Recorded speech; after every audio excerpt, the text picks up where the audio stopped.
Assalamualaikum warahmatullahi wabarakatuh. Terima kasih telah meluangkan waktu untuk menonton video ini. Perkenalkan, nama saya Irfan Hadi SH. Saya adalah dosen tetap pada program studi Ilmu Hukum Fakultas Hukum Universitas Muhammadiyah Maluku Utara. Saya memiliki NIDM 1218058001. Video ini merupakan bagian dari pernyataan diri saya sebagai dosen dalam unit kerja Tridharma Perguruan Tinggi atau PTT UKT-PT khusus pada bidang pengajaran sebagai salah satu syarat untuk mengikuti sertifikasi dosen atau serdos.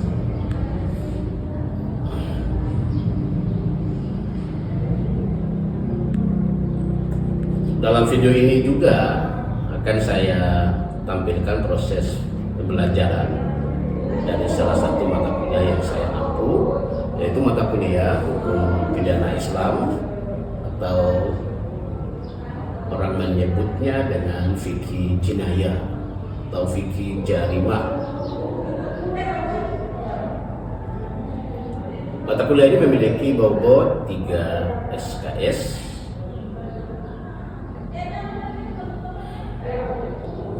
Deskripsi singkat mata kuliah ini yang perlu saya kemukakan lewat video singkat ini adalah mata kuliah Hukum Pidana Islam itu membahas secara komprehensif konsep dasar Hukum Pidana Islam atau HPI, kemudian asas-asas HPI,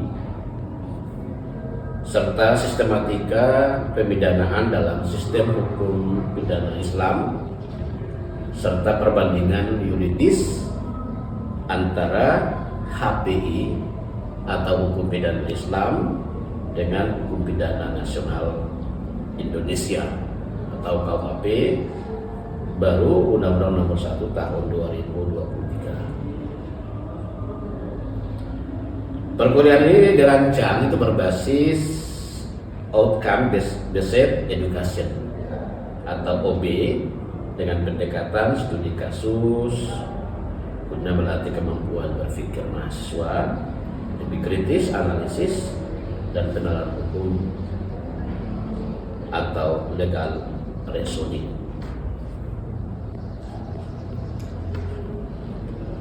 Bentuk pembelajaran mata kuliah ini adalah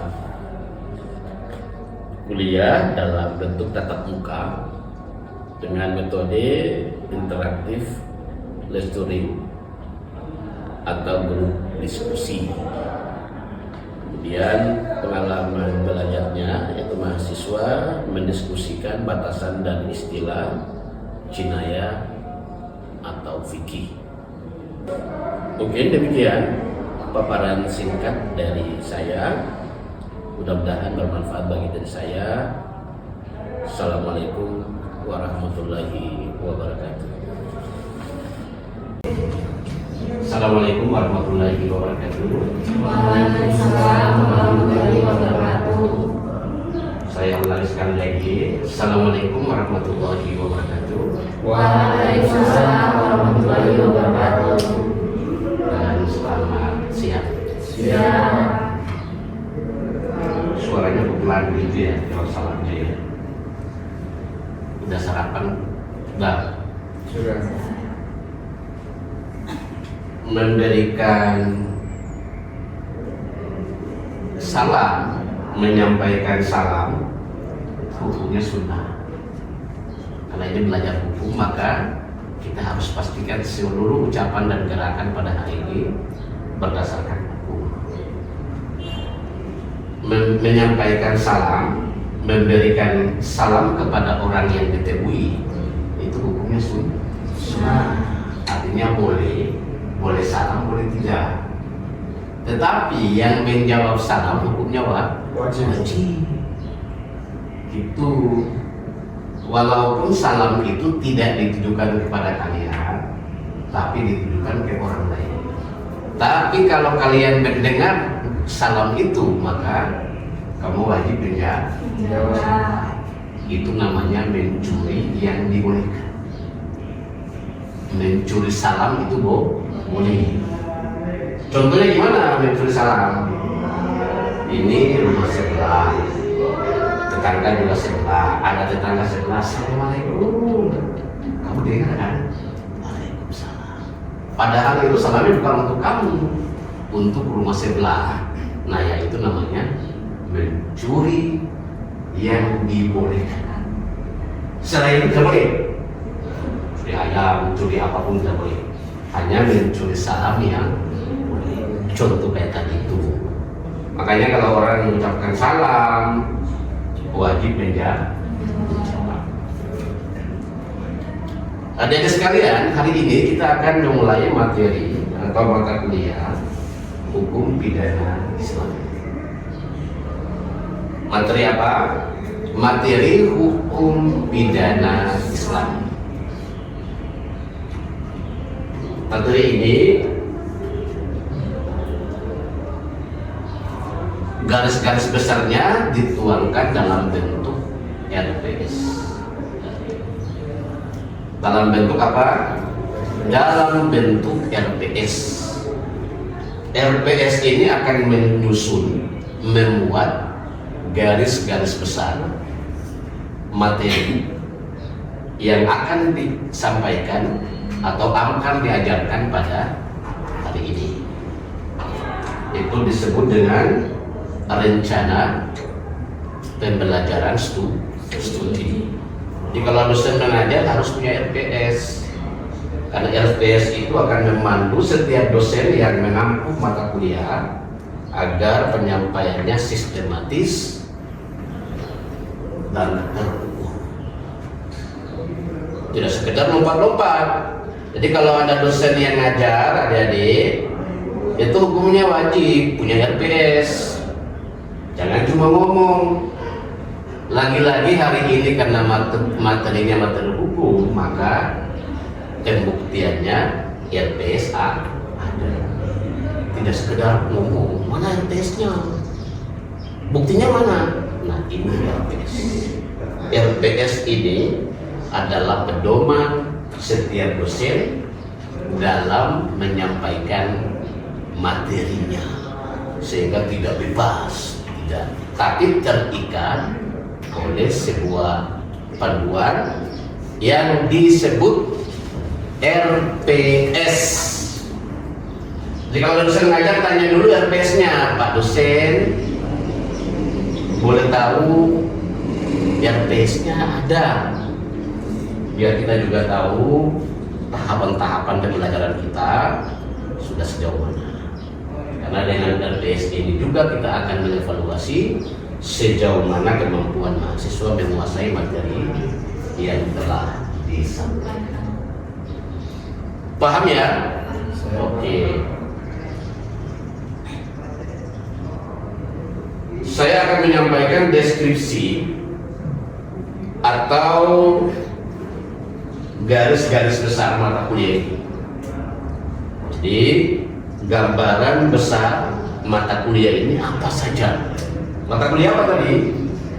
Hukum pidana Islam, atau orang menyebutnya dengan fikih jinayah. Jangan lupa fikih jinayah. Materi ini secara garis besar akan membahas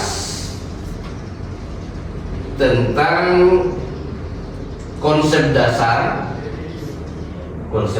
fikih jinayah, konsep dasar hukum pidana Islam. Kemudian asas-asas. Tahu asas ya? Asas itu sama dengan dasar. Asas-asas hukum pidana Islam. Yang kedua, kemudian sumber-sumber hukum pidana Islam. Ini termuat di PS. Jadi kita akan belajar, kita akan mempelajari materi ini berdasarkan sistematika yang tertuang dalam RPS. Kemudian kita akan belajar sistematika pemidanaan dalam sistem hukum pidana Islam. Jadi sistem pemidanaan itu bukan hanya ada di hukum positif atau hukum nasional. Jadi hukum nasional itu disebut hukum positif. Yang belajar materi pengantar hukum Indonesia pasti tahu apa itu hukum positif. Sudah belajar kan hukum pengantar hukum Indonesia? Sudah. Suaranya agak keras. Ini kayaknya belum sarapan ya. Sudah belajar belum pengantar hukum Indonesia? Sudah belajar. Nilainya juga sudah keluar.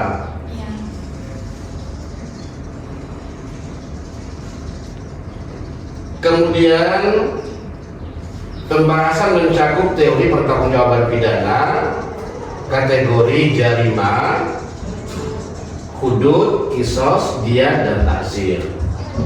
Hudud, kisos, dan ta'zir itu jenis-jenis hukuman yang ada di hukum Islam. Baik, kita akan memulai konsep hukum pidana Islam. Pertanyaan mendasar adalah, supaya mudah dihafal, mudah dimengerti, maka pertanyaan mendasarnya adalah apa itu hukum pidana Islam? Apa itu fikih jinayah? Jadi hukum pidana Islam itu istilah-istilah hukum positif. Hukum positif menyebutnya hukum pidana Islam, atau disingkat HPI. Ingat baik-baik, jangan bilang HPI itu hukum pidana internasional, jangan. Dia hukum pidana Islam. Atau dalam bahasa hukum Islam kita kenal dengan fikih jinayah. Salam. Baik, kita akan jawab pertanyaan tadi. Pertanyaan, apa itu fikih jinayah? Perhatikan, fikih jinayah atau hukum pidana Islam adalah seperangkat aturan hukum. Nanti seperangkat aturan hukum yang bersumber dari Al-Quran dan Sunnah serta ijma, qiyas dan ijtihad para ulama yang mengatur perbuatan-perbuatan yang dikategorikan sebagai tindak pidana dalam kurung jarimah beserta jenis sanksinya atau ukubahnya yang dikenakan kepada pelakunya atau orang yang melanggar hukum itu. Jadi pengertiannya hampir sama dengan pengertian hukum pidana pada umumnya, karena hukum pidana juga seperangkat aturan yang mengatur tingkah laku manusia dan mendapatkan sanksi bagi yang melanggarnya. Nah, sanksi-sanksi hukum pidana Islam HPI atau fikih jinayah ada yang disebut dengan sanksi hudud. Kemudian sanksi kisos, kemudian takzir. Kita akan potret jauh apa itu hudud, apa itu kisos. Tidak boleh menghukum seseorang karena perbuatan seseorang sebelum perbuatan itu diatur. Ada istilah-istilahnya, tapi saya mencoba menggunakan komunikasi yang lebih mudah dipahami.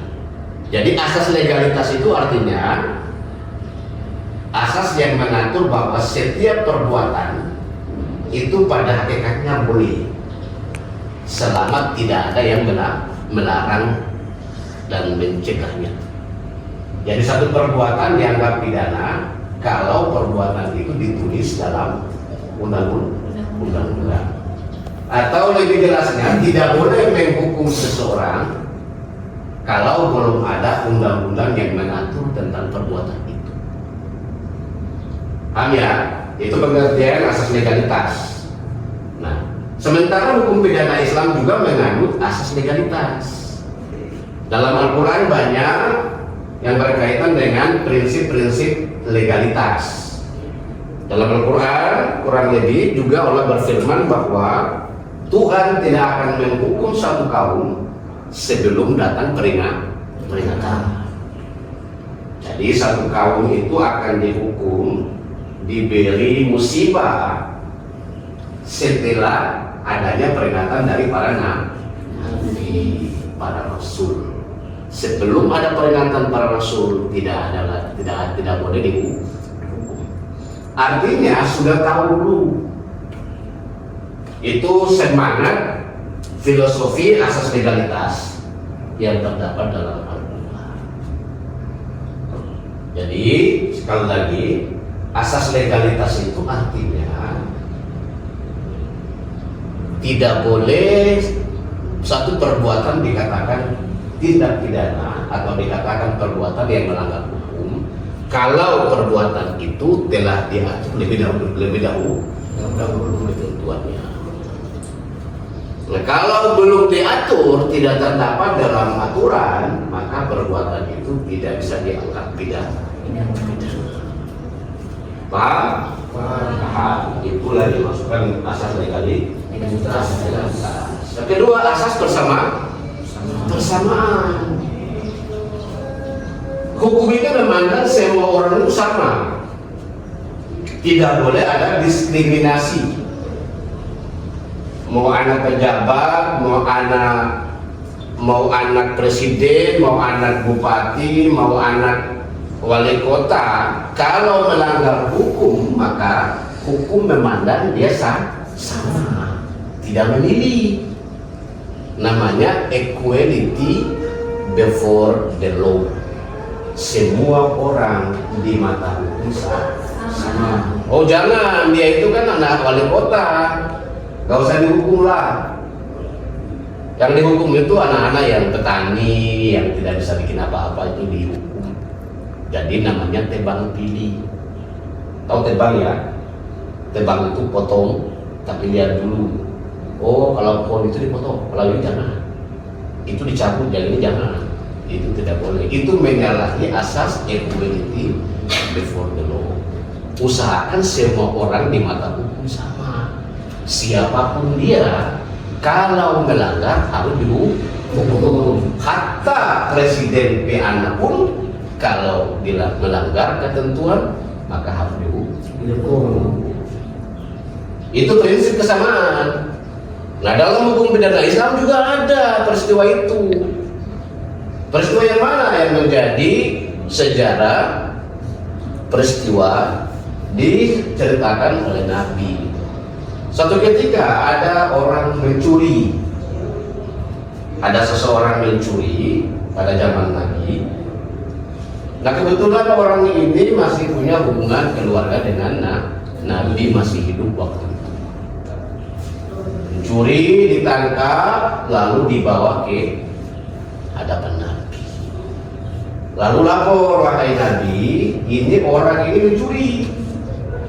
Kami mau hukum, tapi karena kami kenal orang ini masih hubungan kekerabatan dengan sampean, dengan Nabi. Maka di saat itu Nabi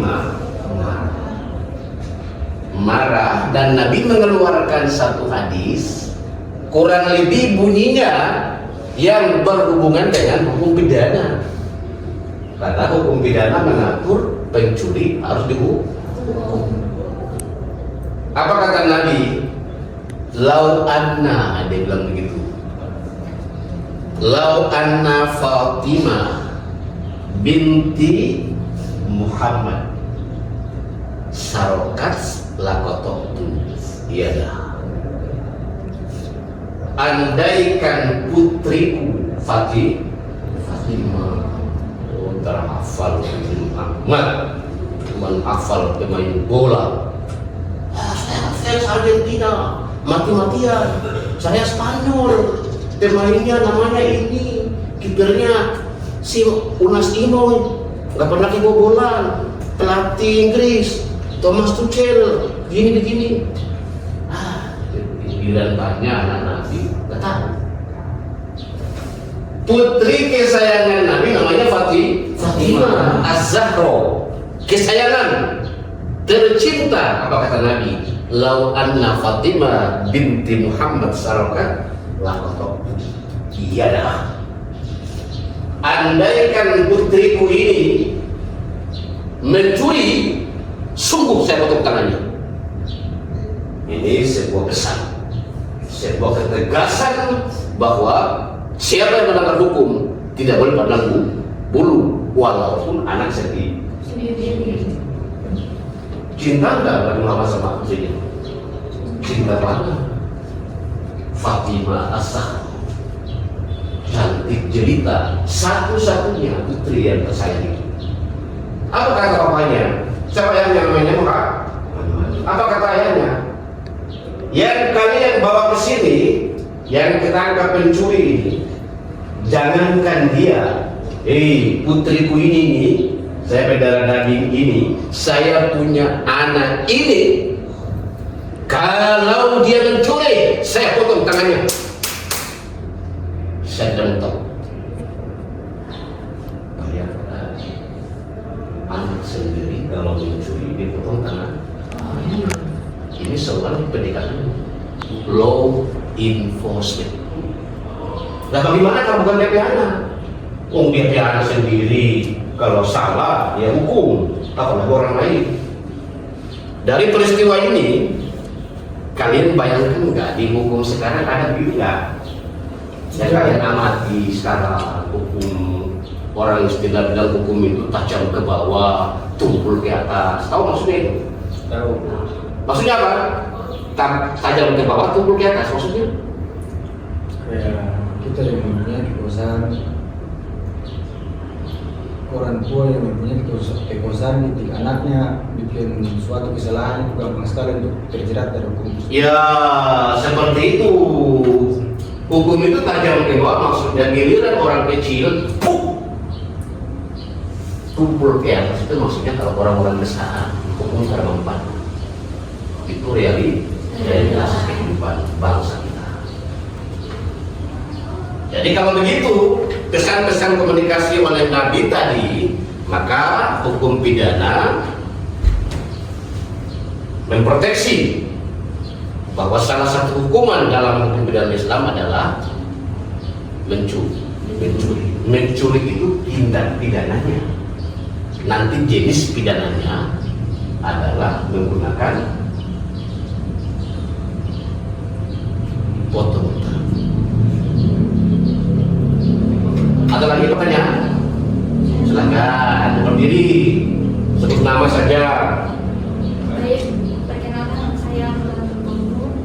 Di sini ingin bertanya kepada Pak soal materi yang sudah diberikan.